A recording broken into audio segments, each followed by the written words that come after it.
Floating in space, Shiro furrowed her brows as she sensed that there was a battle breaking out near Asheria.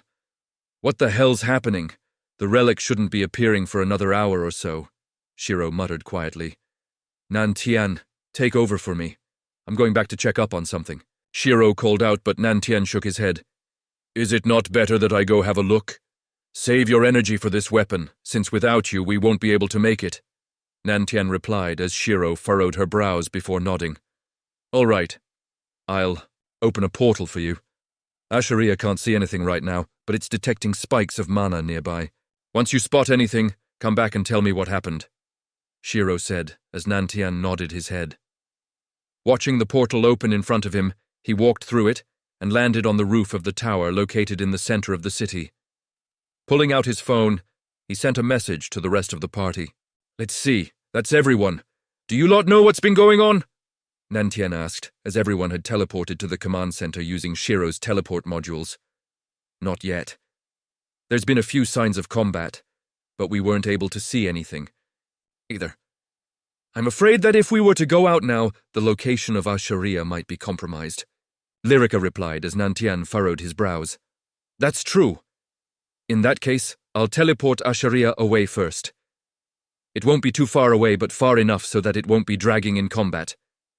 Once that's done, I want Chen Yu to come with me. We'll be scouting things out since he's proficient in stealth. What about the rest of us? Sylvia asked. You're on standby for now since our enemies are potentially queens, Nan Tian replied. Understood. Good, Chen Yu. Come with me, Nan Tian said as Chen Yu flickered beside him. Opening up a hologram in front of him, Nan Tian started to teleport the city roughly half a day's journey from this spot before dashing into the forest with Chen Yu. Activating one of his skills, Chen, he was able to include Nan Tian into his stealth. Looking at the panic-stricken faces of the monsters surrounding this place, Nan Tian had a bad feeling.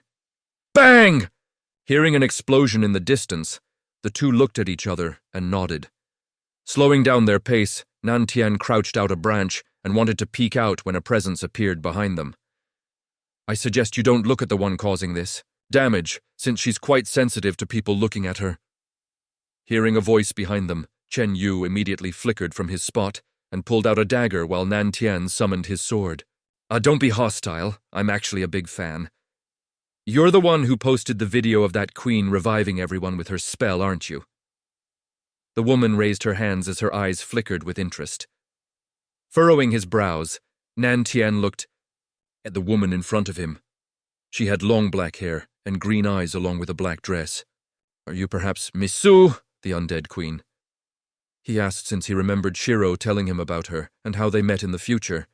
She was one of the few good queens in this era. Oh, you know of me? Misu tilted her head as Nan Tian nodded. We've heard a few rumors. Nan Tian smiled, dismissing his sword as Chen Yu did the same. If you don't mind, can you tell us what happened?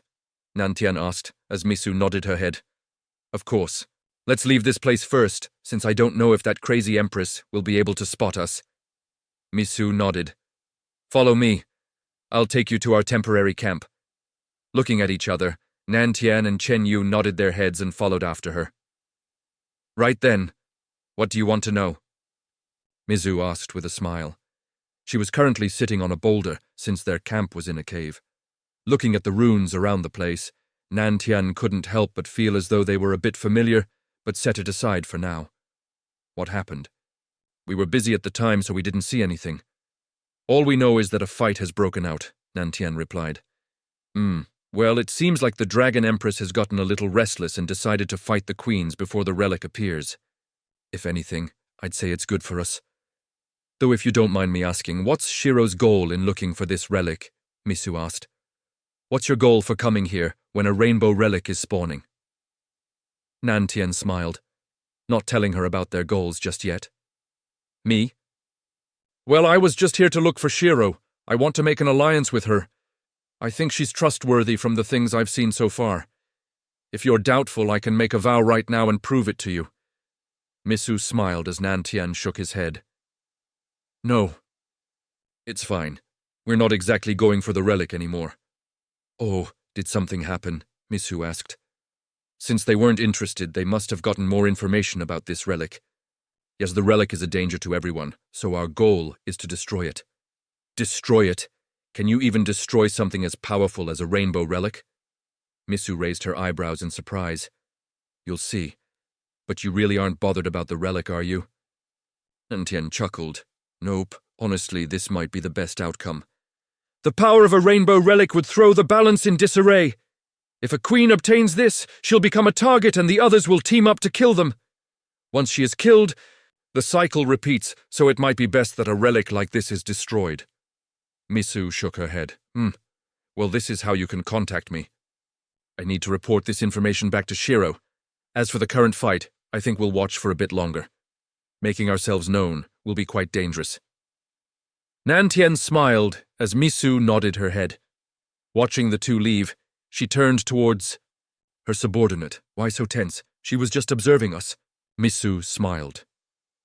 During that entire conversation, they could feel the gaze of a powerful queen watching them, and she could guess that it was probably Shiro, since it only appeared after they made themselves known.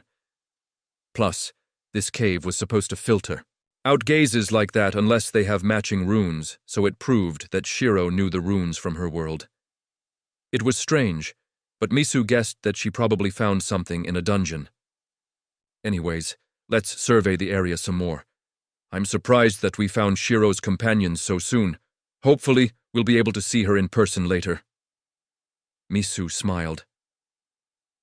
Keep an eye on the city with everyone else. I'll go to Shiro and tell her about what's happening, Nantian said before opening a portal back to space. Activating the suit once more, he stepped through the portal.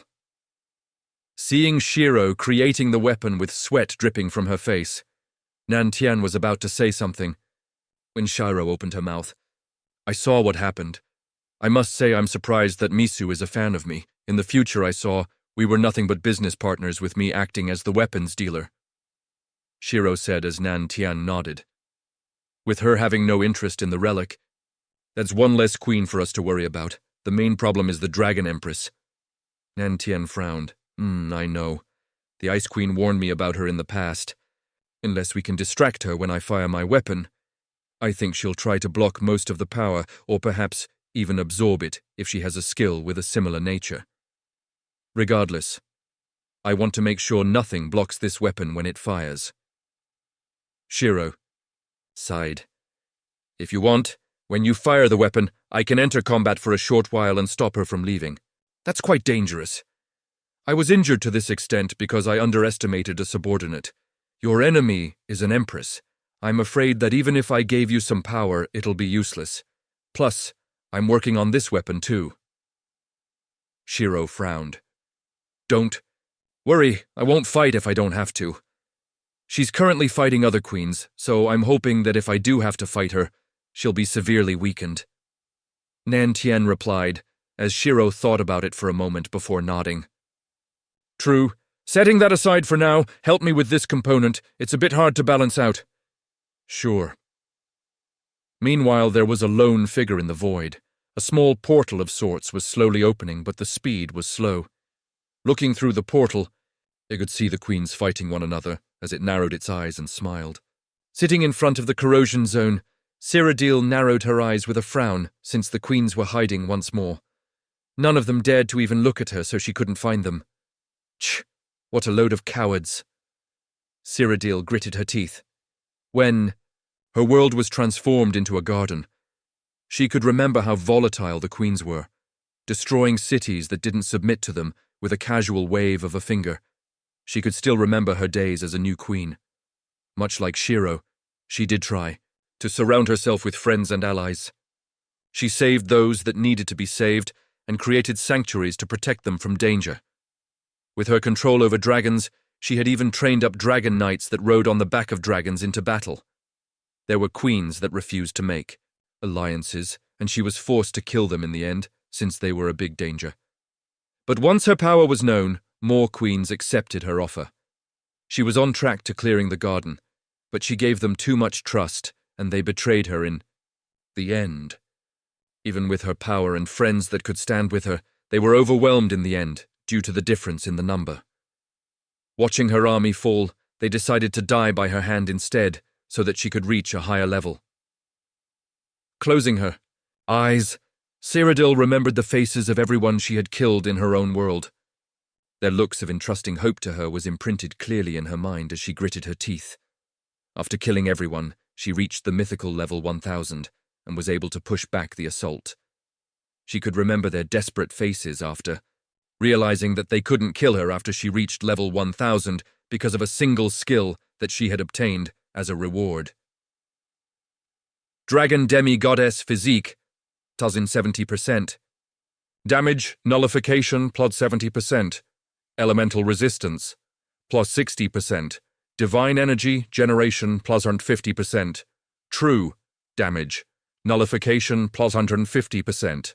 Adaptive Defense. There was more to the skill, but these were the main benefits. With her getting 50% adaptive defense, it meant that as long as she could hold out against a certain attack long enough, it'll become less effective on her. Unfortunately, even if she couldn't be killed by them, she couldn't kill them either. They avoided her like a plague, and no matter what she did, she wasn't able to get rid of them, and was forced to watch her world be engulfed by the flames of war. OBTC Zays, the world collapsed in front of her. She was given a single offer by the system. Would you like to participate in the next garden selection? This question caused her heart to pound in anger, as she realized that this was just one of many casualties in the universe under the pretense of garden selection. Remembering the queens that destroyed her world, she refused to let them live happily after everything they did. After she accepted the offer, she was given information about everything she needed to know. How to win the new age, along with the rewards.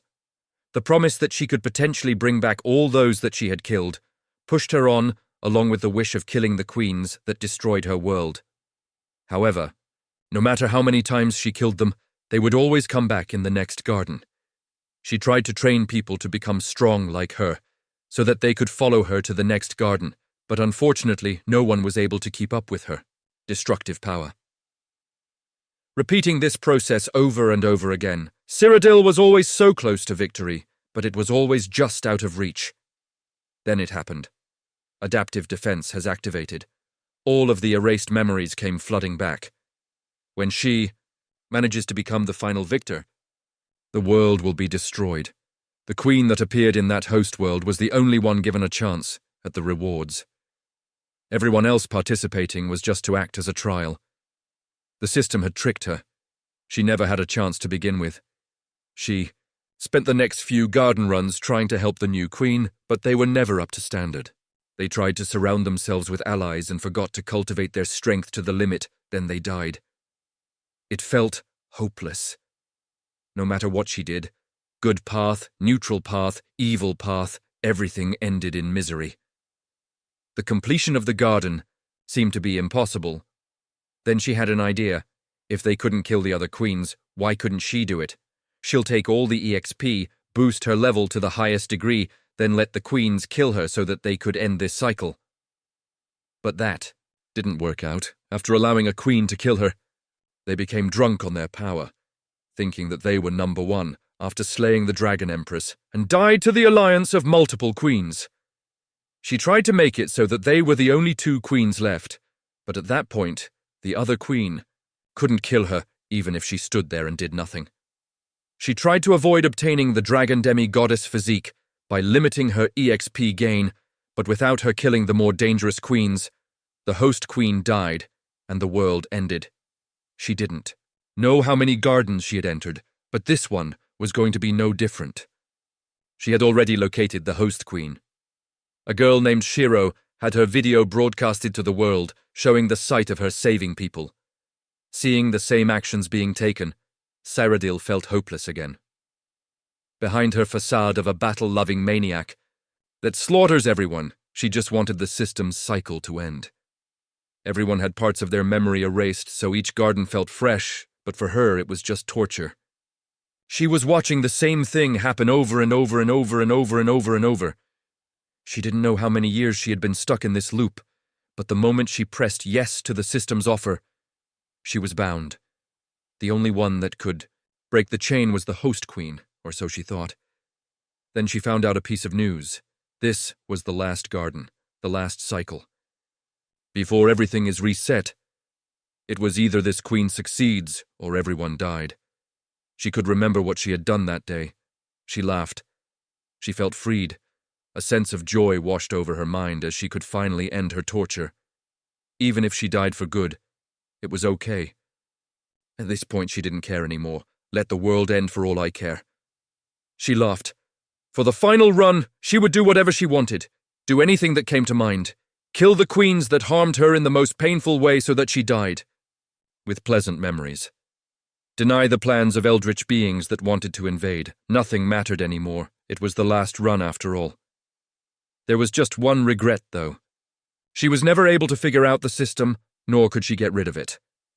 Thinking about the system, Cyrodiil could only describe it as a Venus flytrap. It taunts you with its sweet scent before trapping and eventually killing you. The moment you say yes to its offer, you have already signed your soul away. I do wonder what the day after the end looks like. I've seen nothing but dark skies and destruction now. Cyrodiil thought to herself while looking at the clouds that covered the sky. Sighing softly, she stood up. She was going to cause some more trouble. However, just as she stood up, she felt a spike of mana from the Twin Peaks. Tier 7 magic circles started to appear as fragments of Tier 8 runes appeared around the magic circle. Widening her eyes, Cyrodiil paused in shock since it was arriving, much earlier than expected. There are still too many queens around. Cyrodiil frowned. Before she could do anything, she felt a presence behind her and glanced back. While her level was lower, the aura was similar in strength. Chimera Empress. She's someone that came from one of the more recent gardens. She's an annoying one to deal with, Cyrodiil thought to herself. However, eliminating her now would be helpful since she becomes annoying to deal with later. Anea, seems like you want to fight. Why else would you reveal yourself in front of me? Cyrodiil smirked while cracking her knuckles. I thought it was someone else. You can fight others if you want. I have a different target. Anea glanced away with disinterest. Is that so? Have fun, then. Cyrodiil smiled, but just as Arnea turned around, Cyrodiil flickered behind her and formed a claw with her hand. Suddenly, a dragon scale appeared behind Arnea as she blocked the strike. Fine, I'll fight you. Arnea turned around with a frown, but Cyrodiil had lost interest. If you sent your main body away, then this is nothing but a punching bag. Fuck off! Cyrodiil clicked her tongue before snapping his finger. Bang! A tiny orb of fire appeared in front of her as the body was charred to ash within a single instance. Ignoring the Empress that had left, Cyrodiil looked at the Twin Peak with a frown. This is abnormal. Walking towards Hemera's realm nervously, Nyx couldn't help but wonder if this was the right choice. It wasn't that she doubted Gaia, but she wondered if all Hemera wanted was her company. It felt simple.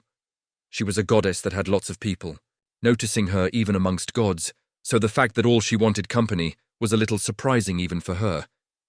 However, she was willing to give it a go, even if it was wrong, since she had indeed neglected her daughter for too long.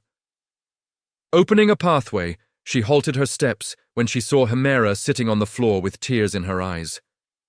Feeling pain in her heart, Nyx didn't know what came over her mind, but the next thing she knew, she was already hugging Hemera, who was sitting on the ground.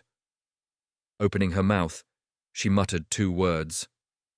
I'm sorry. Without saying another word, she tried her best to calm Hemera down. Surprised at her mother's sudden appearance, Hemera didn't think she'd come back and try to stop her crying. But no matter what, her tears continued to fall. Since it was rare for Nyx to give her this much attention, Hemera decided to enjoy it for now. It's not like she'll come back for me anymore after this is done. She thought to herself. Staying in Nyx's embrace, it took her a while to fully calm herself, as she took a few breaths before looking up at Nyx, who had a pained expression on her face. Why did you come back, Mum? If it's about Shiro, then don't worry, I'll help, Hemera asked, preparing herself mentally. Mum's probably going to leave now that her goal has been reached. She thought to herself, but to her surprise, Nyx sighed. Gaia's right. I've been neglecting you too much. I'm sorry. I don't know how to be a good mother, and I'm sure your siblings feel the same. I don't know what to say, and I can be called dull in this area." Nyx sighed heavily, as Hemera was surprised that her mother was being so open. "If you want, you can join the rest of us while we're observing Shiro. She's the lifeline of the world right now, so if she dies, everything else dies with her." Nyx offered, since she couldn't exactly set aside her job of looking after Shiro. Hearing this, Hemera felt like a vein was about to pop. But considering the personality of her mother, it was already a miracle that she's trying to spend more time with her. Fine. But after this new age is done and Shiro wins, you have to spend more time with the rest of us, okay? Harima pouted as Nyx raised her eyebrow before smiling and nodded her head. "Heis, with how dense you are, mother. We'll need to tell you what we want directly," Hemera said with a smile as she stood up. "But that's fine. We got a few thousand years after the new age to sort everything out." She glanced back and grinned. Seeing this, Nyx chuckled softly before standing up. "Mother's a bit stupid when it comes to parenting, so you'll have to help." Nyx nodded before opening a portal to the tea party. Scratching her head, Shiro furrowed her brows at the giant body of the weapon. With all of the components completed, she just needed to balance it out and install the dungeons that Isilia had created. Once the dungeons were installed, they'll be able to fire this weapon. While this weapon couldn't be seen from Earth due to the barriers covering the sky, Shiro could imagine that this would look like a second moon due to its cylindrical shape. Ranba. There was a single barrel that stretched for hundreds of meters. It had an array of densely packed machinery connecting to ports located along the body of the barrel. Large coils could be seen behind the weapon, as it had empty spots within them to fit the dungeons once Shiro installed them into the weapon. Folded, solar panels were fitted behind the coils as it would help them focus the sun's power into one spot. Each meter of the barrel was filled with densely packed runes that Shiro had discovered through her life. All of them had only one goal, and that was to amplify and concentrate all of the power within the weapon into a single spot. Connected to the sides of the weapon were orbital rail cannons that would funnel their power into the main barrel. Composed of 50 orbital rail cannons, 100 plus dungeon batteries, 100 plus folded solar panels of the highest efficiency, 50 Meike 7 ambient mana absorbers, and a myriad of other components, all she needed to do now was power the entire thing. However, accomplishing this was going to be no easy feat, as the energy required for this construct could power Asheria for a few months, with it operating with maximum output and firing all of its weapons every day. She could only obtain the energy needed with the assistance of divine energy, along with the party's help. Furthermore, the power of this weapon will be multiplied once more after Madison applies her berserk skills. Stretching her body, Shiro was about to prepare herself when she felt a sudden increase of mana from below. Glancing down, she widened her eyes, seeing the swirl of power that was changing the world with each passing moment. "What the fuck?" Shiro shouted out in surprise as her outburst drew the attention of everyone else around her. Looking down, they widened their eyes in shock, since this was much earlier than expected. The weapon wasn't completed, and yet the relic was already appearing. Aiming for it would be much harder unless they're able to stop it from moving. This isn't good. Nantian, Mahdi, Lisa, Isilia, we're speeding up the preparation. Any more delay and I won't have a good shot of the relic. Shiro shouted out as she slammed her hands together. Closing her eyes, her aura flared out as countless Tier 8 magic circles appeared around her. Golden chains appeared around her body as they started to break one by one. Gritting her teeth, Shiro grabbed the chain around her neck and ripped it off with brute force. Ascending to Tier 8, her hair fluttered behind her as a silver aura surrounded her body. Slamming her hand against the surface of the weapon, she started to flood it with energy as Nantian nodded his head and positioned himself at the back of the weapon. Taking a deep breath, he slammed his hands together as hundreds of Tier 6 magic circles appeared around him. Huh? Wait, we're doing this now? Madison widened her eyes. Yes! The relic is appearing. We don't have time anymore! Shiro shouted out, since there was no way in hell that she was going to let such a relic run rampant. Seeing that Shiro was shouting, Madison didn't say anything else and nodded her head. For her to shout, the situation was more serious than she had imagined. Taking a deep breath, Madison activated every single berserk skill she was in possession of and funneled its power into the weapon itself. Layers upon layers of Tier 6 magic circles appeared on the barrier as the energy started to amplify even before firing. Closing her eyes, Shiro controlled all of the energy to flow towards the dungeon batteries so that she can condense everything at once rather than in a flow. There wasn't much time to do the balancing, so she could already hear the structure of the weapon creak. However, since she was now a god of nanotech, she could reinforce the weapon to the limit. Snapping her finger, the creaking stopped immediately as a golden crest appeared on the side. Arriving at the tea party, Nyx was about to say something when she realized that Shiro was already charging the weapon. "What the hell happened when I was gone?" Nyx asked as she quickly jogged to the table and looked at the screens while Himera followed behind her with a serious expression, since her mother wasn't one to get flustered like this. Little did she know, Shiro had already caused her to become flustered on more than one occasion. The relic is appearing much earlier than expected. The Dragon Empress has pushed back a few queens, but there are still plenty more around the place, Kronos replied as Nyx furrowed her brows. "Call all the gods that are on our side. We'll need their help now," Nyx ordered as Kronos nodded his head. "Himera, could I trouble you to help that man in this video? He's the one focusing the light, so he'll need your power," Nyx asked as she pointed at Nantian. "Sure," Himera smiled. Walking a little further away from the table, Himera closed her eyes as a golden radiance appeared around her body. Her figure shimmered for a moment before divine energy gathered towards Nantian. With portals opening around the tea party, Nyx glanced at all the gods that they had convinced and took a deep breath. Since Shiro had already entered Tier 8, they were already on a short timer. Running through the forest, Misu had a frown on her face since the relic appeared much sooner than expected. With where her camp was located, it would not survive a battle, so it was best that she left the place for now.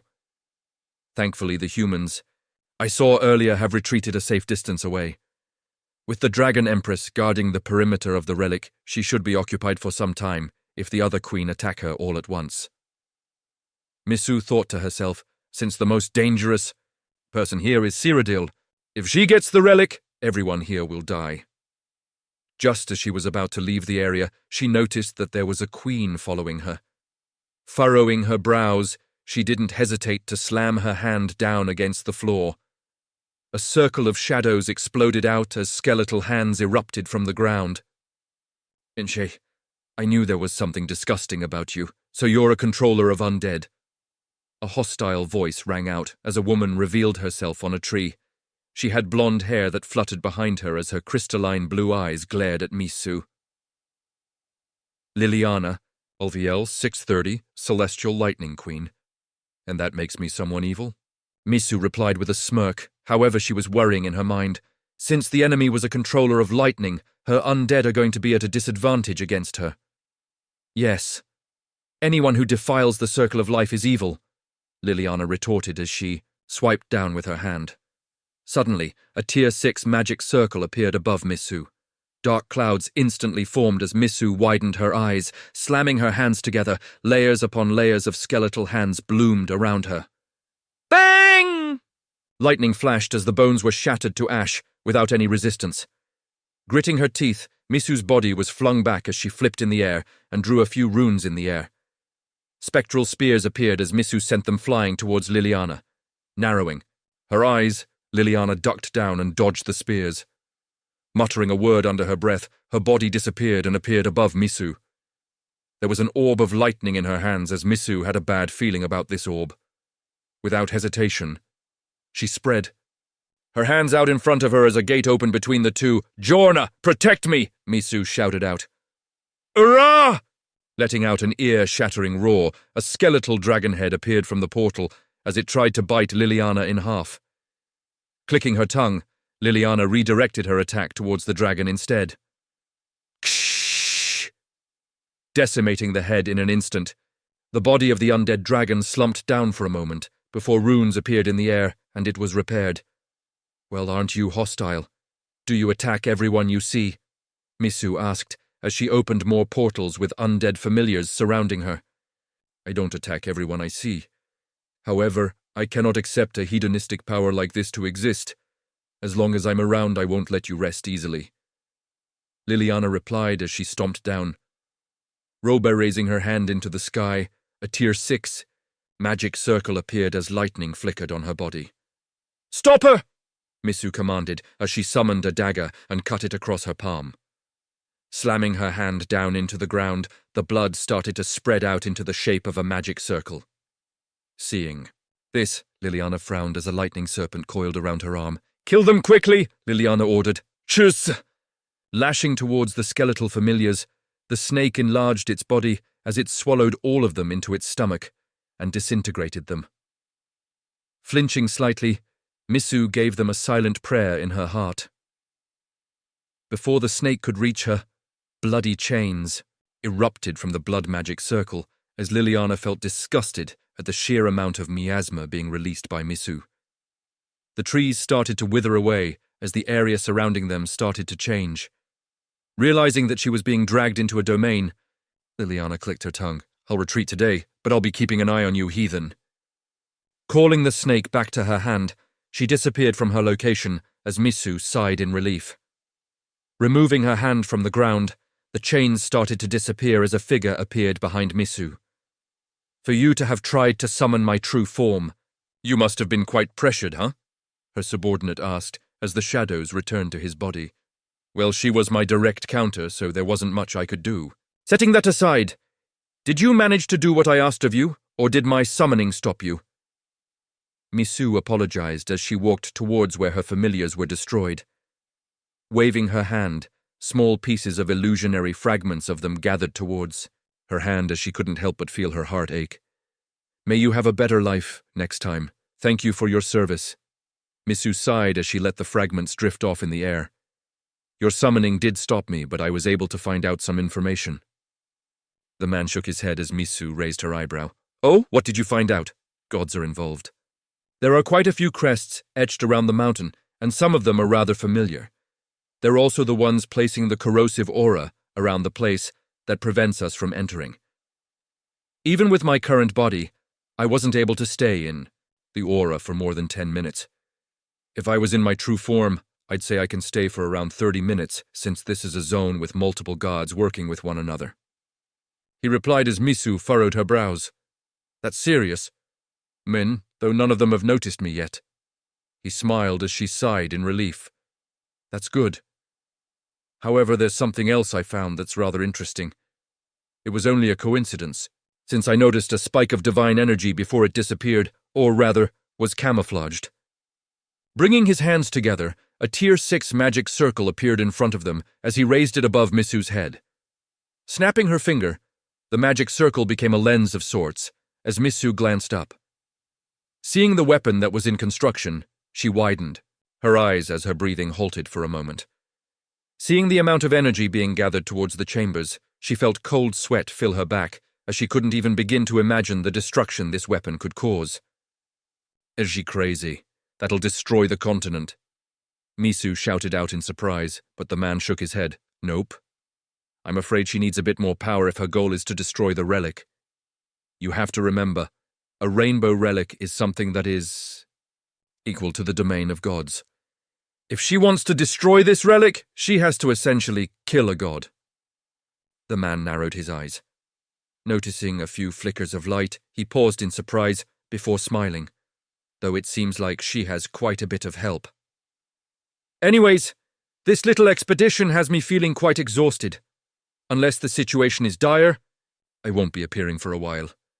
I see. Don't worry, I'll try to keep out of danger. Misu nodded.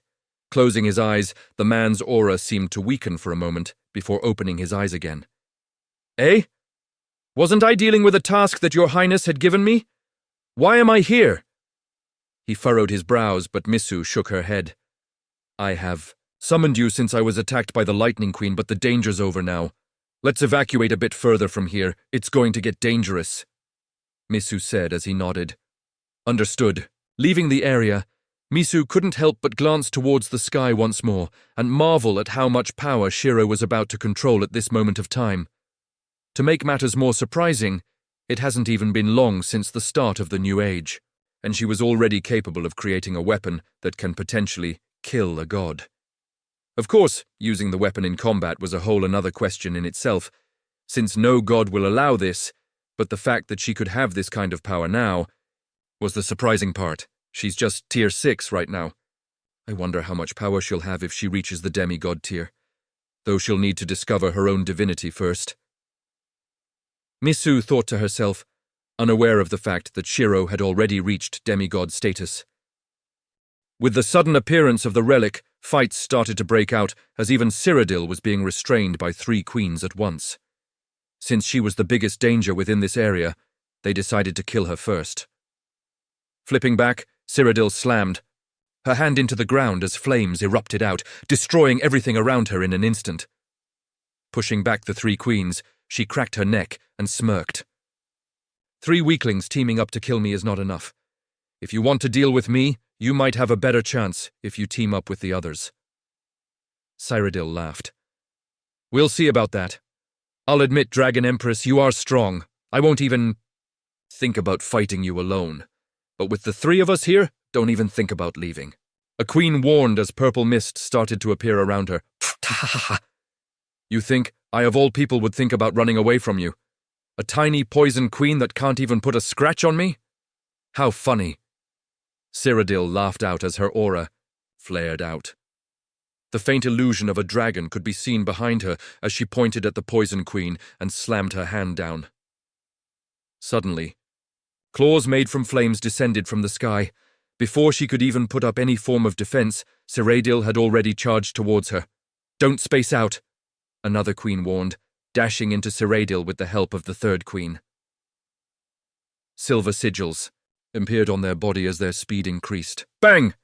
Colliding with Cyrodiil, the 2 of them were still forced back by her strength, despite the buffs on their body. Opening her mouth, the 3rd queen let out a cry as Cyrodiil's vision instantly distorted. Their positions started to switch as Cyrodiil furrowed her brows. Stomping down, the ground around them broke apart instantly as lava erupted out from the ground. Condensing in her hands, the lava transformed into 2 bladed tonfas as she grinned. Feel privileged. I'm actually going to use my weapon against you. Cyrodiil laughed. Cracking her neck, she dashed forward as she twirled the tonfas in her hands with ease. Bang! Slashing it towards the poison queen, a blade of energy erupted, out as the ground seemed like a soft piece of tofu being cut. Widening her eyes, she quickly dodged to the side. However, while she might have been able to dodge the main attack, the heat radiating from the energy still burned her skin as muscle started to melt away, exposing her bones. Gritting her teeth, she took a sharp breath in and activated a recovery spell. Pftaha! 1 swing and you already need to heal. I'm having second thoughts now. Maybe I shouldn't have given you the privilege of seeing my personal weapons. Cyrodiil smirked, blocking the illusion queen's attack with her tonfa.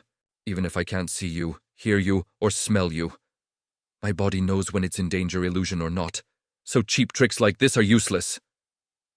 Turning around, she swung the tonfa in her spare hand as it lacerated into the illusion queen's stomach, ripping out the organs in the process. Coughing up a mouthful of blood, the illusion queen's figure flickered for a moment before she reverted to her previous state. With the wound gone, she quickly backed off as they didn't expect her combat prowess to shoot up when she equipped her weapon. To make matters worse, they were currently under an aura effect. Draconic Dominion, 30%, in all stats while in range, 30%, mana control, 40%, queen-type spell effectiveness, 30%, elemental resistance, 20%, fear resistance. With the debuffs placed on them the moment she pulled out the weapon, they could feel their body become sluggish as some of the spells that they wanted to use became too risky since the charge time was simply too long. Ranobes. What's wrong? Cold feet? Where's that confidence a minute ago? Bitch. Cyrodiil asked as her eyes glowed with malice.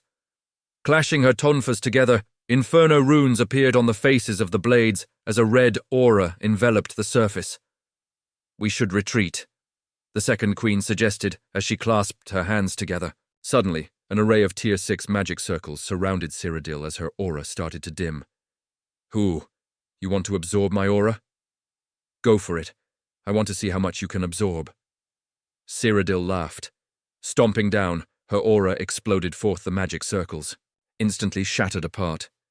Coughing up a mouthful of blood, the second queen smiled as her body disassembled into a mass of petals. Annoying as always. Illusion Beach is a problem.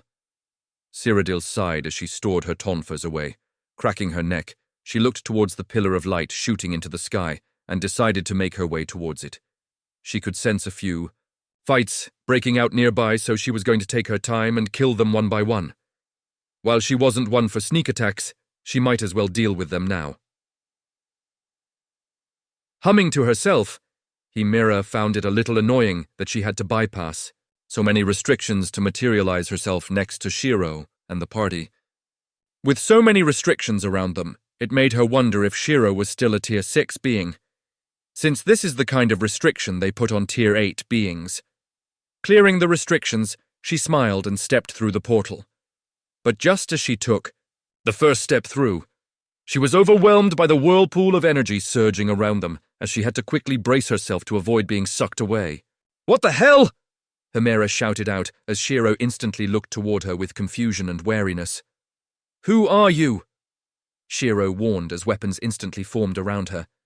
Sensing the divine energy within the weapons, Himera widened her eyes.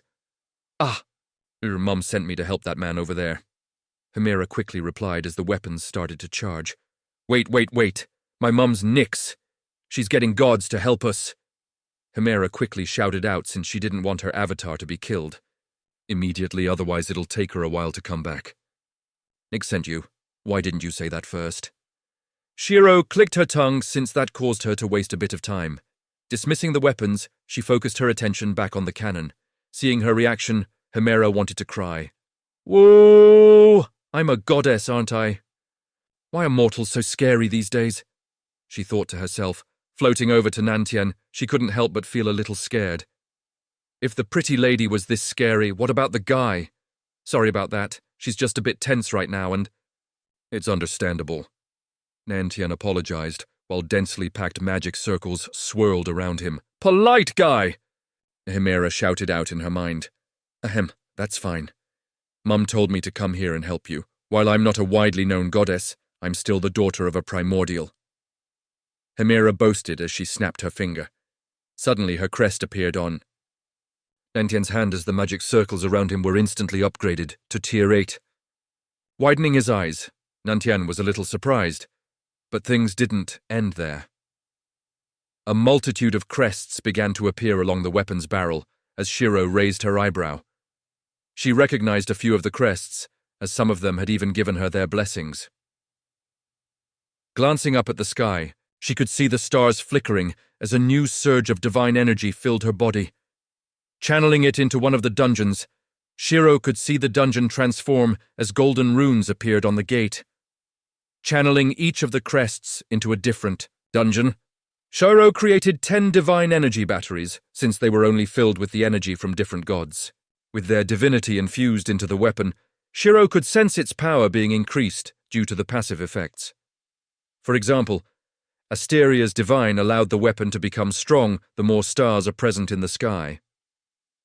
Since they were in space, the barrier wasn't blocking anything, so this was the upper limit of her divinity. However, with power like this, there was a great price to pay, as Shiro could already feel her body breaking down. She was already pushing herself by reaching godhood, while her soul was incomplete, and now her body was breaking down from the flow of energy. Noticing a small flicker of light, she watched as Gaia's crest appeared on the back of her hand. As if, starting a chain reaction, more and more crests started to appear as she could sense her body being protected by their power. Taking a deep breath, she glanced into her mana realm. Ignoring Nimue, who was slaving away right now, Shiro looked towards Era's island. "It's your turn," she smiled. Twisting with excitement, Era started to expand as Shiro's arm turned a metallic black with red circuits. Noticing a wave of unfamiliar energy, Himera glanced over at Shiro just in time to see a giant wave of neon red circuits consume the weapon and transform it into something unnerving to her. Holding her chest, she could feel her heart beating faster the longer she looked at the circuits. She knew that this was something that could kill a god. Who the hell is she? Isn't she a tier 6? Why can she potentially kill a god now? Gritting her teeth, Shiro took several deep breaths as she tried her best to stabilize everything. Now that Era had infused the weapon with his power, she had to make sure that it didn't just blow up and kill everyone here. She had a full scan of the weapon within her mind, and right now, red alerts were appearing left and right, but that was fine. Most of these alerts told her that the weapon will 100% break after the first firing. What concerned her was the alerts that warned about the energy balance within the weapon.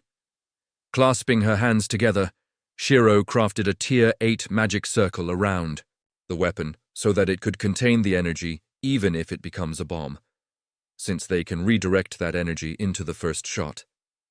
She just needed to make sure that the blast didn't drag them in too. Setting up layers upon layers of barriers, Shiro glanced down at Earth and closed her right eye. Creating a focusing lens, she looked towards the twin peaks, hoping to catch a glimpse of the artifact. She could see the portal opening, but she had to be patient. Should she fire it upon the portal, there's a higher chance of the energy being dispersed into its realm rather than harming the relic. However, she became nervous after seeing the Dragon Empress make her way towards the relic. Thinking about it, for a moment, she decided to create an avatar to delay things for a bit. Before the relic appeared, she couldn't allow the Dragon Empress to reach it. Materializing her avatar on Asheria, Shiro moved her body around for a moment, before nodding. While her power was much weaker right now since most of her focus was the weapon, it was still roughly the same power as her base form. This was practically the avatar of a tier 8 being after all. Without waiting another second, she teleported out of the city and dashed towards the Twin Peaks. She could sense several battles happening at the same time, but that wasn't her concern right now. Her main focus was stopping the Empress from reaching the relic. To the east, the Fallen are currently ambushing Queens. They'll enter the range of the Chimera Empress. I should send them a small reminder that they should probably back off from that area, Shiro thought to herself as she snapped her finger. Those that had her weapons would get a screen appear in front of them that showed a map of the area along with where the two empresses are. Since Raoul had already succumbed to the system, there wasn't anything else she could do. This was her last gift towards a person that could have become a decent hero. Thinking about what happened to Jonas and Raoul, Shiro couldn't help but shake her head. She hadn't told Sylvia about what had happened yet since she needed her to focus. For now. Well, she has Chen Yu. He should be able to comfort her for now since Jonas was like a father to her. Increasing her pace, Shiro could sense that the Dragon Empress was approaching the corrosive aura. Knowing the danger the aura possessed, Shiro guessed that she probably won't be entering anytime soon. However, just as she sensed this, she paused in her movement and immediately snapped her attention towards the west. She could pick up the energy of a small group of people that had just entered her detection range. 5 humans, a monster, and an elf. Rao Wei's the elf's signature seemed familiar, but she couldn't put a finger on it. Quickly browsing through her database, she wasn't able to find a match, but her senses didn't lie to her. If it's familiar, perhaps there was a mutation or a change, Shiro thought to herself. Shaking her head, she'll keep an eye on them for now. Once she dealt with the Dragon Empress, she'll talk to them. Turning back towards the Dragon Empress, Shiro was about to fly towards her when she noticed her energy disappear for a moment. Sensing danger all around her, Shiro immediately activated Boundary and summoned a nanotech sword. Entering attack mode, she'll cut towards anything that enters her range. Just as she entered this stance, she was able to see the Dragon Empress entering her range. Surprised at her speed, Shiro slashed towards her neck. Clang! Blocking the sword with her reinforced arm, Cyrodiil was a little surprised that the current Queen was actually able to react to her in time. Narrowing her eyes, she tried to see Shiro's class, but it was veiled under a disguise skill. Ooh, not bad. You actually reacted to me in time. Cyrodiil smiled, but Shiro didn't say anything. Jumping back, runes appeared on the sword. Focusing her mind, Shiro knew that the Dragon Empress wasn't one that she could fight while talking. Plus, Most of her attention was still gathered towards the weapon. "No talk? Are you mute, or are you focusing?" Cyrodiil asked with a smirk. Flickering next to Shiro, she twisted her body and tried to kick towards her ribs. But like the first time, her kicks were blocked just in time as Shiro was able to use her sword to parry them off to the side. Following the momentum, she slashed towards Cyrodiil's torso. Ducking down, Cyrodiil dodged her blade, but Shiro had guessed. This, and her knee slammed into her jaw. Crack! Surprised at the power behind her kick, Cyrodiil widened her eyes as she was pushed back for a moment. Holding her jaw, Cyrodiil paused for a moment as excitement appeared in her eyes. The current queen harmed her. Her combat sense was top-notch, her reactions are sharp, and her counters are swift. On top of all that, her power was off the charts. Ha ha ha ha ha ha! All right. This is more like it. Show me more. Cyrodiil laughed out loud as she hadn't felt her heart beat this fast in a long time. There was hope for a good ending of the cycle. Sensing her sudden boost in power, Shiro quickly jumped back as flames erupted out around them. She couldn't use any of the high-level skills she had since they'll burden her body, and right now she didn't need that. She was already barely holding on, so her skill range was limited. Activating her chimera arts, she fused her lightning and rift element together as purple and red electricity flickered on her sword. Condensing divine energy behind her, Shiro narrowed her eyes. Phantom Path plus Takamikazuchi technique. Disappearing in front of Cyrodiil, she closed the gap in an instant as the blade was already cutting towards Cyrodiil's neck. Kitoma! Sensing her body freeze up, Cyrodiil's smile widened as the sword inched closer towards her neck. If it was the previous cycles, she might not mind just letting the queen kill her now. But since it's the final cycle, she wasn't going to just roll over and die. Bang! Energy erupted out of her body as Kitoma was forcefully broken. Grabbing Shiro's wrist before the sword could hit, Cyrodiil slammed her palm into Shiro's stomach before she could even react. Ksh! Shattering the nanobots that created this avatar, the body was launched away as Shiro furrowed her brows. Quickly fixing the body of this nanobot, she looked up at Cyrodiil, who was floating in the sky, while looking down with a smile. "Are you finished?" Cyrodiil asked. She'll be disappointed if Shiro said no, however her passion was ignited, hearing the next words. Far from it. Slamming her hand down, Shiro activated her Spirit Assistance X. Tiny motes of white light appeared around her as there was an abundance of tiny snow spirits surrounding this place, hollow deceit. Suddenly, 9 copies of herself appeared as they all dashed towards Cyrodiil from different directions. Each of her copies had a different element on their sword, and Cyrodiil narrowed her eyes. Locating the real one in no time, she pinched her fingers together before firing a fire pellet. Just as the pellet was about to hit Shiro's body, it phased through much to Cyrodiil's surprise. Isn't that her real body? In quickly sending out her senses, she realized that it was a diversion since one of the clones had flown above her. Just before the pellet hit, Shiro traded places. Glancing up, Cyrodiil could see a frozen sword piercing towards her. Frozen slumber tier. 6 magic circles appeared as ice chains erupted out from the air and wrapped around Cyrodiil's body. Seeing the layers of ice forming on her body, Cyrodiil smiled as her aura flared up. Rah!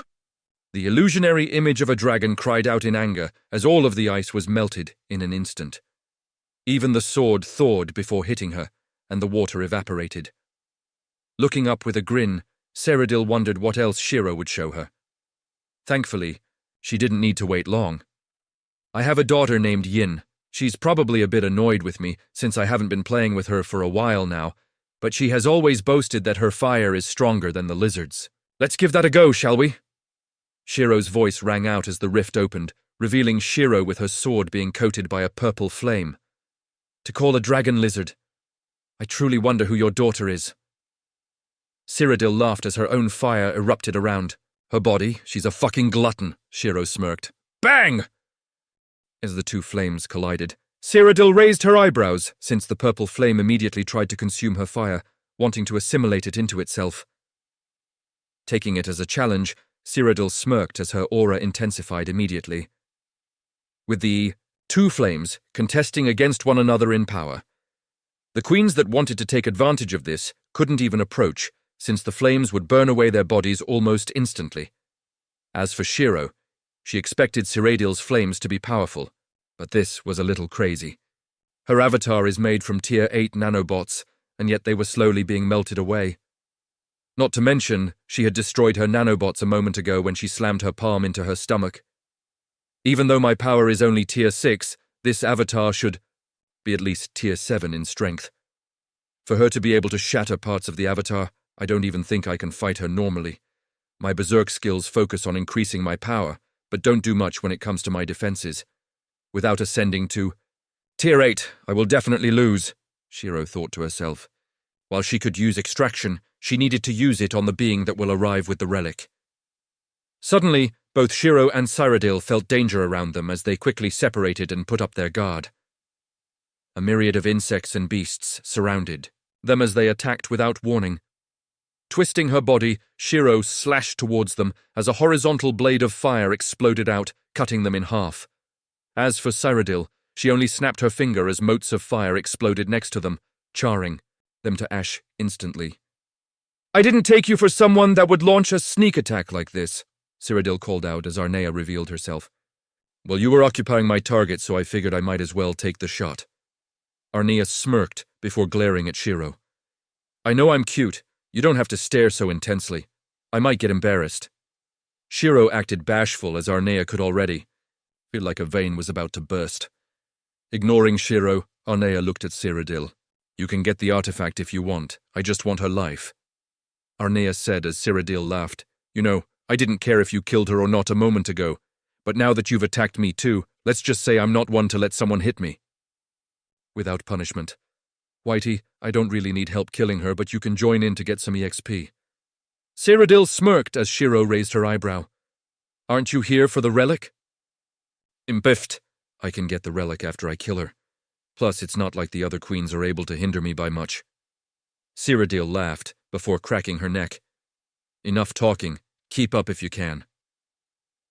Disappearing from her spot, Cyrodiil charged towards Arnea as Shiro rolled her eyes. "Of course I'll keep up. Who the hell do you think I am?" Charging forth with her sword, Shiro decided to kill Arnea first. While it would be more beneficial to team up to kill Cyrodiil, the fact that Arnea wanted to kill her would easily make this a dangerous 2 versus 1. If 2 empresses attacked her at the same time, she wouldn't be able to do much.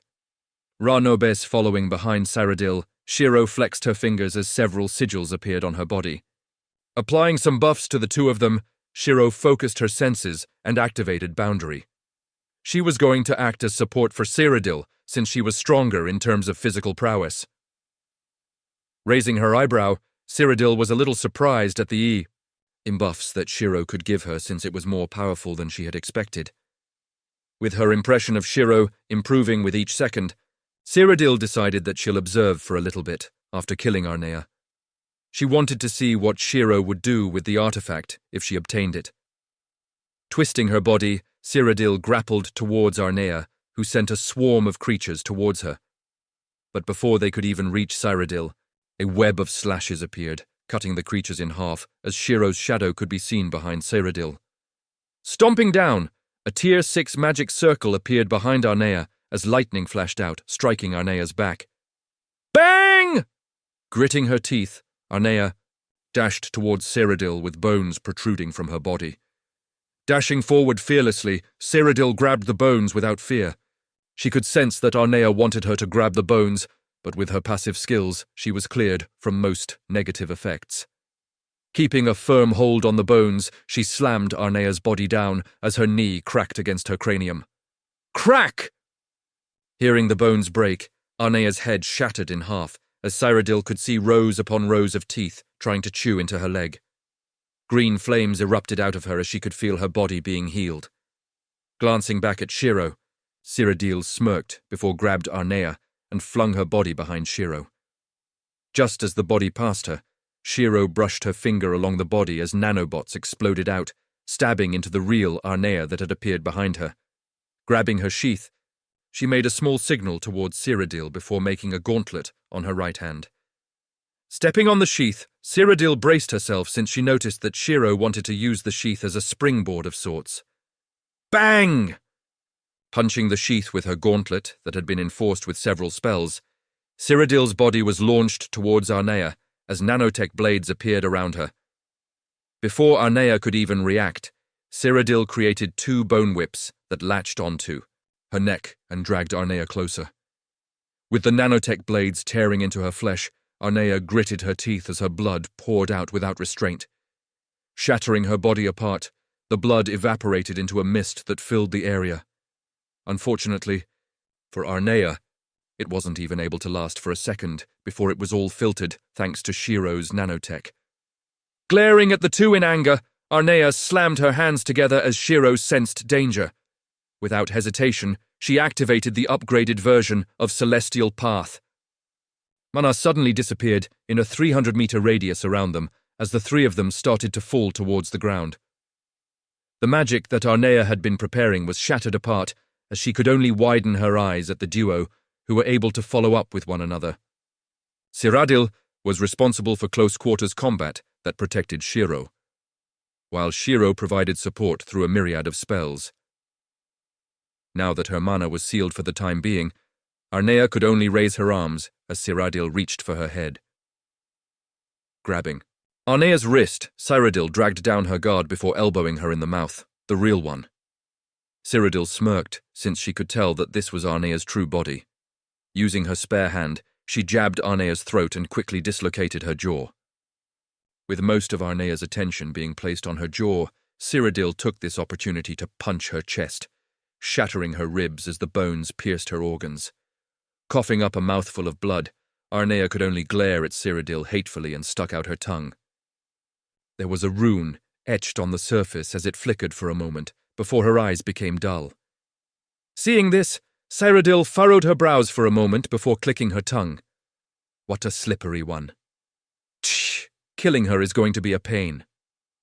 Cyrodiil cracked her neck before glancing back at Shiro, who had a frown on her face. Even though mana was sealed away for a moment, the rune that Arnea had activated didn't use mana. It wasn't divine energy either, nor was it celestial energy that Shiro had used before. It was something different. However, that wasn't the problem right now. The problem was that it's just the 2 of them again. Readying her sword, Shiro was about to attack when Cyrodiil turned around.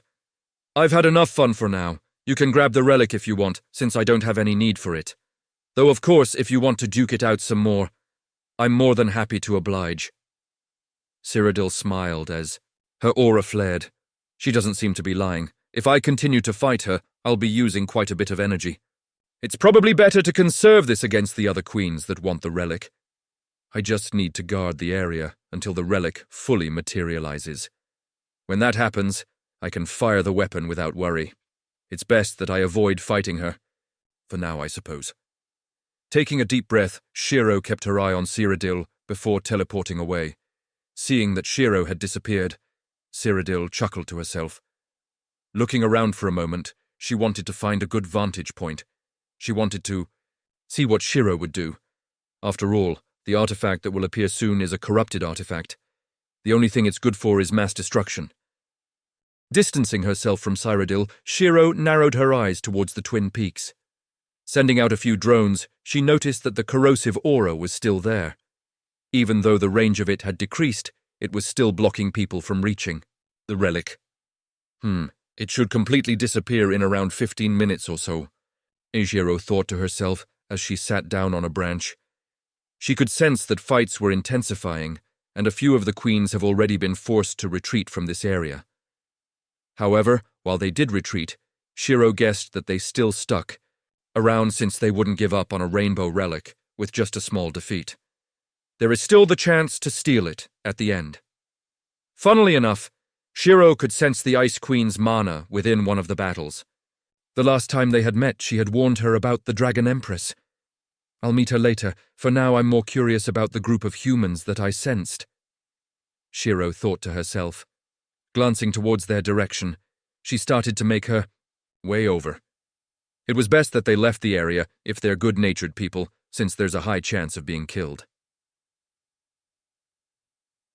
What should we do now? It seems like they're all fighting one another. I'm not sure we'll even be able to find your wife within this crowd, I asked, as Edvimar looked at the explosions happening in the distance. Staying silent, he had a frown on his face. Menon. It's going to be tough, but I'm certain that she's near here, or at least close enough so that they could participate in this fight. Honestly, it's a little dangerous, so you lot can leave now. You've already helped me enough by escorting me to this area. He smiled, glancing back at us. Who do you think we are? We're not going to let you run into a death trap like that alone when you've helped us so much. Or at least I'm not, since I can't speak for everyone here. Gordon smiled as he patted Edvimar on the shoulder.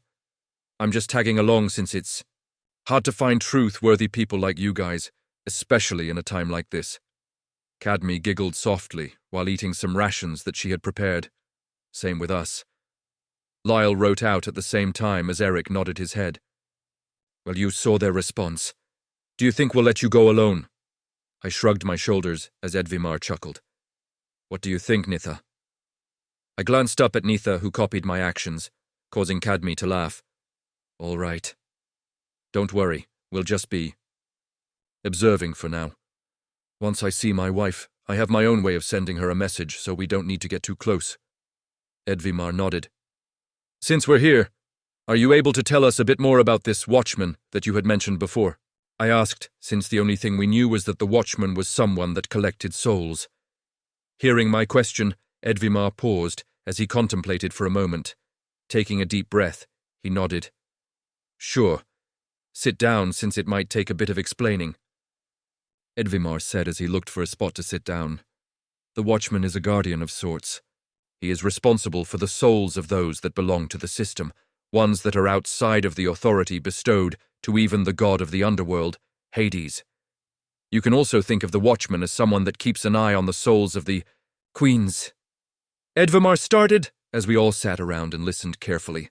According to him, his wife didn't know about the existence of the watchman, but was able to escape his grasp due to the spells that she had put in place, which were directly linked to the dungeons. With the spot that was reserved for his wife being empty, Edvimar was forced to take her place. The watchman's realm was one that existed in a different flow of time compared to the real world, so the moment he realized that Edvimar was not his wife, years had already passed in the real world. Infuriated, the watchman took the time to search the world, while Edvimar tried his best to escape, since he knew that if his wife was caught, she'll suffer for the crime of escaping the watchman's grasp. Upon locating his wife, the watchman had to go through a process of obtaining the rights to materialize in the real world so that he could collect her soul. During this, Edvimar had managed to separate himself from the system, freeing him from the shackles that bound him to the watchman's realm. Escape was tough, and he was forced to fight the watchman on several occasions, which resulted in the wounds that he had now. Wait, so you don't have access to the system anymore? I asked, surprised that you could even distance yourself from the system.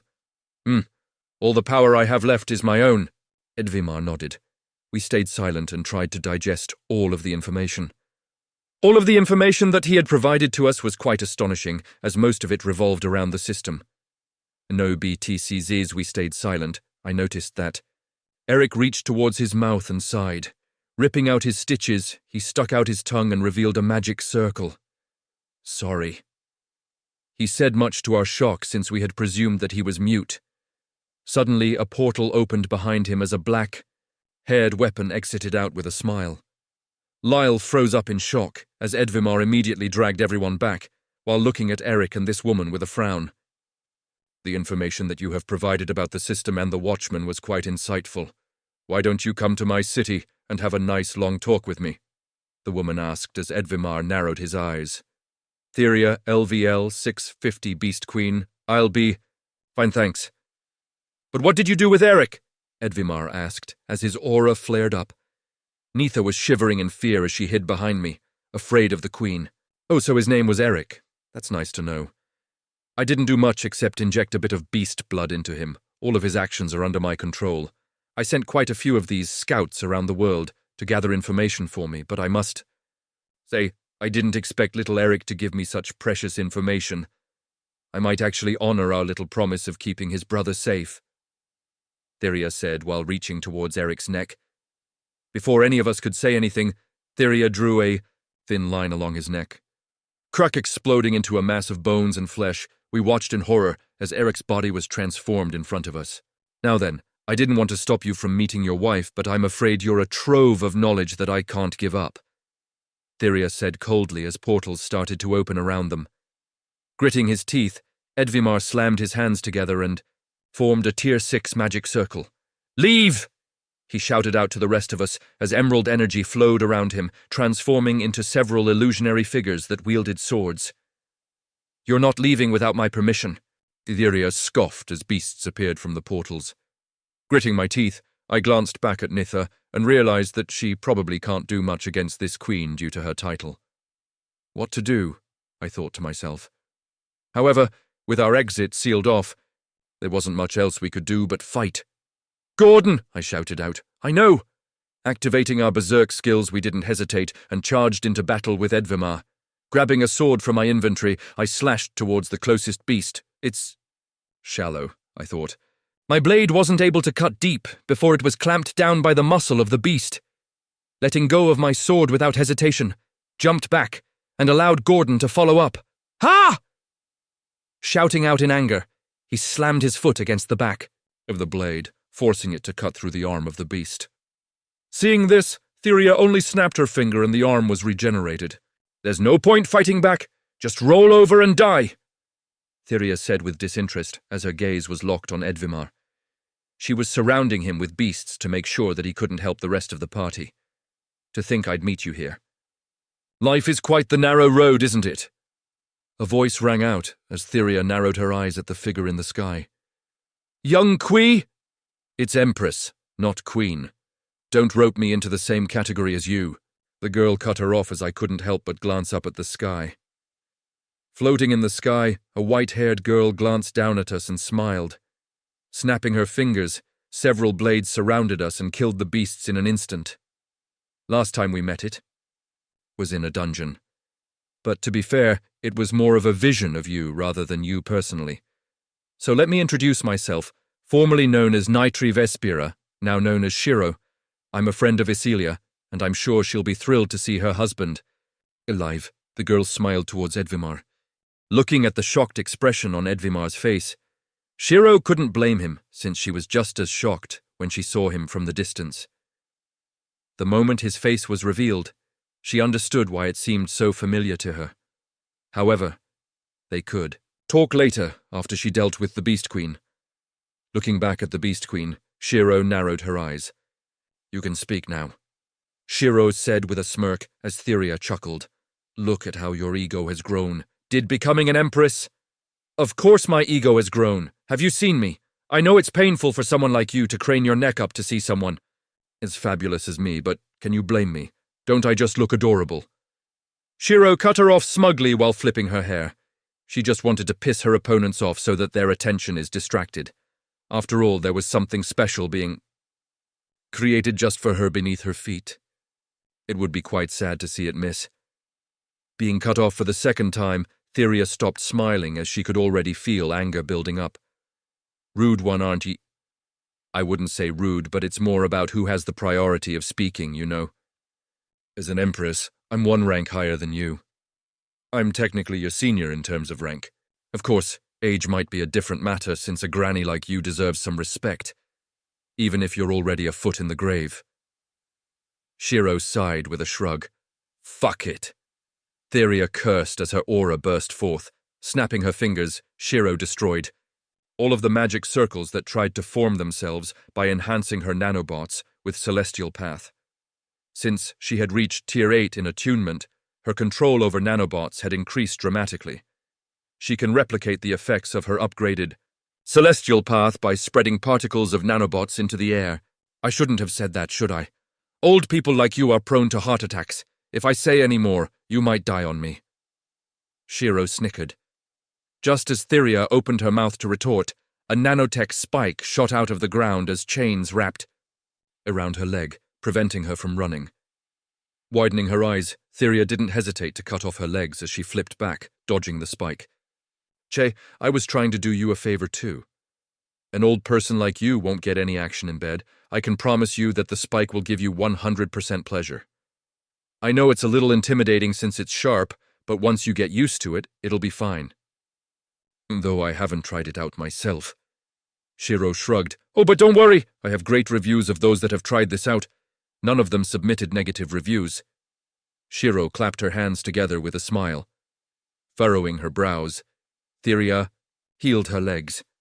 Before she could even activate another spell, she felt danger behind her as she quickly activated a barrier. Ping! Watching the barrier shatter to pieces, Theria widened her eyes in shock as Shiro's sword lacerated into her body. Nanobots exploded out as Shiro immediately had a full scan of Theria's body, but before she could outright kill her, Theria traded places with a clone. Stepping out of a portal, she narrowed her eyes at Shiro, who was demonstrating raw power much higher than what she should currently have. You're an annoying one to kill, aren't you? Though I can't say anything since I'm not any better. Shiro smirked. It's a shame, but I'll admit, I'm not a match for you right now. Theria narrowed her eyes. Right now? Aren't you confident? Shiro chuckled. Shrugging her shoulders, darkness enveloped the area as a giant set of jaws appeared in the air. Quickly looking up, Shiro swiped her hand up as a saw blade materialized in the air and shredded the beast in half. Quickly slamming, her hand down, Shiro tried to activate the nanobots she had placed on Theria's body, but she had already traded places with another clone. Raube sighing softly. Shiro felt a little annoyed, but this was expected. With the progression of the weapon, the power that she could lend to this avatar was decreasing. Her attacks are 70% effects and 30% power, and her power was decreasing with each passing moment. It's actually quite good that Theria decided to run, since Shiro wouldn't have been able to do much if she stayed. While I do want to kill her now like what my future self had suggested, it's a little difficult. Shiro thought to herself before turning to the party of humans behind Edvimar. When she had arrived, she made sure to check their souls to see if they were good or evil, and surprisingly, all of their souls are pretty clean. The muscular guy seemed to be a little tainted, but his soul was becoming slightly cleaner with each passing moment, which meant that he was trying to correct his actions. As for the monster, it was the purest of all of them. Landing in front of Edvimar, Shiro scanned his body since she noticed that he was injured. Realizing that it was a soul injury, much like the one she had suffered, Shiro frowned. What happened? How come you're here? Shiro asked as Edvimar sighed. It's a long story, but how is Isilia? Edvimar asked as Shiro smiled. Don't worry, she's safe. Right now she is helping me with a task. But before we talk about her, I want to know why you're here. If my information is correct, you should be dead, Shiro asked as Edvimar nodded. I know. It's a long story, but trust me on this. I need to warn Isilia. Someone is after her life. Who? Shiro narrowed her eyes as she wasn't about to let someone kill her best friend after she had just got her back. Let's talk elsewhere. This place is not safe, Edvimar suggested as Shiro nodded her head.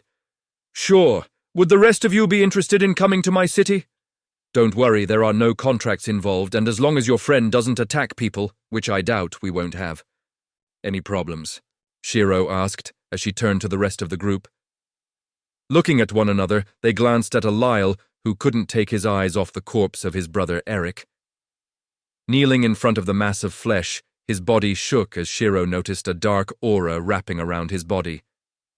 Immediately noticing that it was a sign of transforming into a fallen, Shiro didn't hesitate to flicker behind him and knock him out. What are you doing? Cadme shouted out in shock as Shiro glanced back. Sorry, I had to knock him out since if I left him alone, he'll never be able to return. He was about to transform into a fallen over his grief, and in this state, his only goal would probably be to kill the Beast Queen. Once that is complete, he'll become a mindless beast with his conscience consumed by the system. Shiro explained patiently as she quickly healed Lyle's body before handing him over to Asha, who seemed to be the leader of the group. So, what do you say? If you don't want to come to the city, that's fine too, Shiro asked as Asha glanced back. In the group, I hate to admit it, but we're a bit over our heads with this one.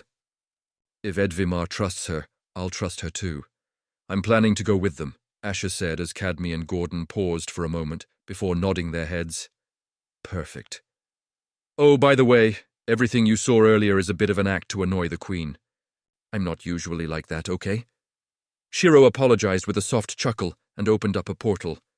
Edvimar, I'll need to borrow Acelia for a bit longer, but once she's done with her task, I'll send her directly to you, okay? Shiro smiled as he furrowed his brows. Don't worry, it shouldn't take long. The relic will be appearing in around 8 minutes, so I'll hand her back to you then. For now, you can talk with your daughter instead. I'm sure she'll be happy to see her. Father alive and well. Shiro smiled as Edvimar widened her eyes. Wait, my daughter is with you too? Lyrica is in the city right now, so you should catch up with her during the 8 minutes. Shiro nodded her head as Edvimar could feel his heart pound. At best, he was hoping that in the time he had left, he would be able to see his wife. He didn't want to be too greedy and ask for more, but the fact that he could meet his daughter was nothing less of miraculous to him. Suppressing his emotions right now, he looked at Shiro and opened his mouth. Thank you, he said before rushing through the portal. You're welcome, Shiro replied. Glancing to the rest of the party, she gestured for them to enter the portal. As they each entered, Shiro glanced towards the peak for a moment before closing the portal. Now that she had sent them to safety, she'll continue her travel towards the peak. Sitting around the command center, Lyrica leaned back and sighed out heavily. Since the fight was something outside of their capabilities, the best that they could do was sit tight and hope that everything went well. Glancing down at her hand, Lyrica couldn't help but shake her head. Maddie is able to reach Queen Tier, and now she's helping Shiro with her weapon. And here I am stuck at Tier 5. Lyrica thought with a sigh. Shaking her head, she decided to go toward the training hall since she wanted to clear her mind. Walking over to the control terminal, she had the training hall create 5 dummies for her to fight against. Thinking about it for a moment, Lyrica turned the difficulty to the highest, but just as she stepped into the arena, she glanced down before clicking her tongue. Fighting these dummies won't give me any EXP, she thought to herself before cancelling her plan of training. Walking through the tower, Lyrica wondered what it'll take for her to become something akin to or equal to a queen. I need to reach Tier 6, but my power is lacking. Most of the monsters here are higher than level 500, so it's risky for me to fight them alone. If I fight them as a group, the EXP I gain will decrease, drawing out the time needed to reach Tier 6. If I take too long, I'll keep lagging behind them in terms of levels. Even if Sylvia, Chenyu, and Helion aren't Tier 6, their abilities allow them to be useful. Lyrica thought to herself as she summoned a dagger and started to twirl it around. Maybe I should leave the city and venture out for a bit. Stretching her body, she decided to think about that later. Feeling her phone vibrate, she pulled it out and glanced at the message that she had just received. Seeing that it was sent by Shiro, Lyrica raised her eyebrow since it was a private text rather than in a group. Lyrica, I had just teleported a set of people into the city. They'll be on floor 15, hall 3. There's someone that I want you to meet there too. I won't be present since I have to deal with the relic. Reading the message, Lyrica replied before making her way to the hall. Who does she want me to meet? Lyrica muttered curiously. Leaning on the railing on the elevator, Lyrica watched the numbers tick down. Upon reaching floor 15, she made her way over to hall 3 and opened the door. The moment she opened the door, her eyes widened in shock seeing the silhouette of the elf that had his back turned towards her. Her body became numb, as all she could feel was her heart beating faster with each second that passed. Taking a step forward, she was a bit hesitant to see the appearance of the person who stood in front of her. Noticing that someone had entered, Edvimar glanced back and saw Lyrica. Memories flashed through his mind as the vision of a little elf girl that was barely up to his waist appeared. Opening his mouth, Edvimar didn't know what to say as he approached Lyrica. Pulling her into his embrace, he couldn't stop his tears from falling as his voice quivered. You've grown so much, Edvimar said, as his voice cracked with emotion. There were 1,000,001 things he wanted to ask her. How she had been, if she's been eating well, if she had friends and so on, But he wasn't able to ask all of them at once. Feeling her father's embrace, Lyrica's worries disappeared as she returned his hug. Biting her lip, she didn't think that she'd also be able to meet her father. Unable to control her emotions, Lyrica cried out in happiness. "So, do you want to step out of the room for a bit?" Gordon asked as he folded his arms. He didn't want to burst their little bubble, but it was also a little awkward for them to stand there while everything was happening. "Can't you see that the exit is behind them? If we leave now, we'll interrupt their reunion." Cadme rolled her eyes. "Yeah, but isn't it more awkward for us to be here?"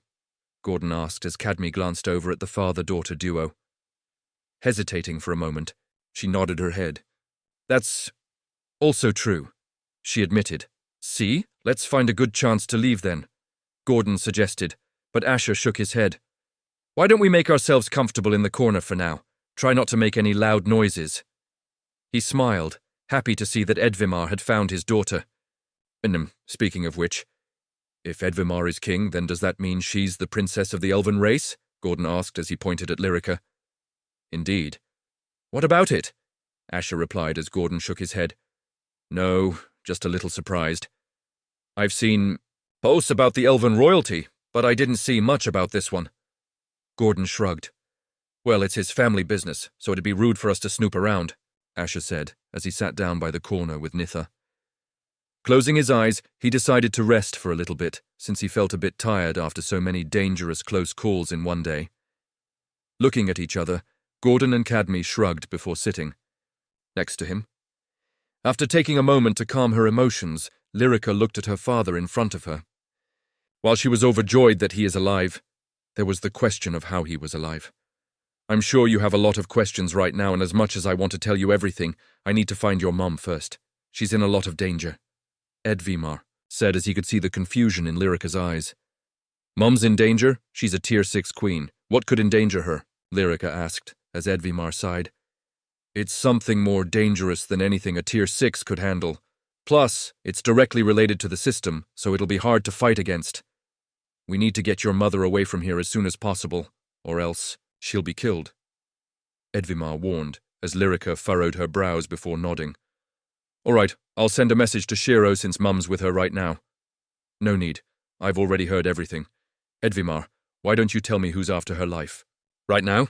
Shiro's voice rang out, and they could see a small hologram appearing next to Lyrica. Nodding his head, he explained his story to Shiro as she listened silently with a serious expression. "This is quite the serious problem. So according to you, we have to keep Isilia out of the Watchman's sight, or else she'll be captured?" Shiro asked as Edvimar nodded. "As long as the Watchman doesn't see Isilia, there isn't much he can do." "I see. All right. I think we have a pretty safe spot for her right now, since we're in space. I doubt the Watchman will see us here." "No. When I talk about bringing her away, I'm talking about a different dimension entirely, since that's the safest option. I don't know the Watchman's range, but the safest guess for now is sending her to a different dimension," Edvimar replied as Shiro furrowed her brows. "All right, I have a place in mind. Lyrica, I'll need you to turn up the defenses of the city just in case, since I'm not sure about the collateral damage.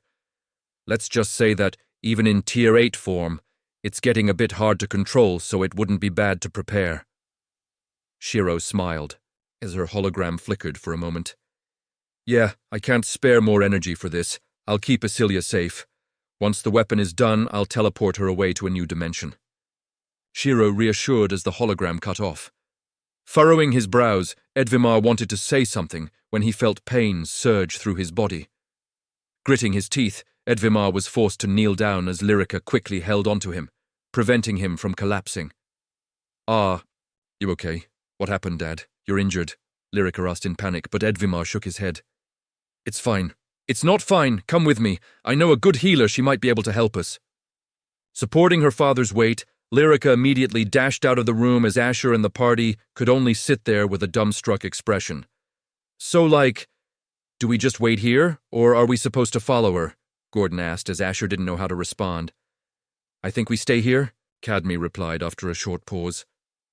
As they were discussing what they should do, a portal opened behind them, as a purpled-haired girl looked at the group with surprise.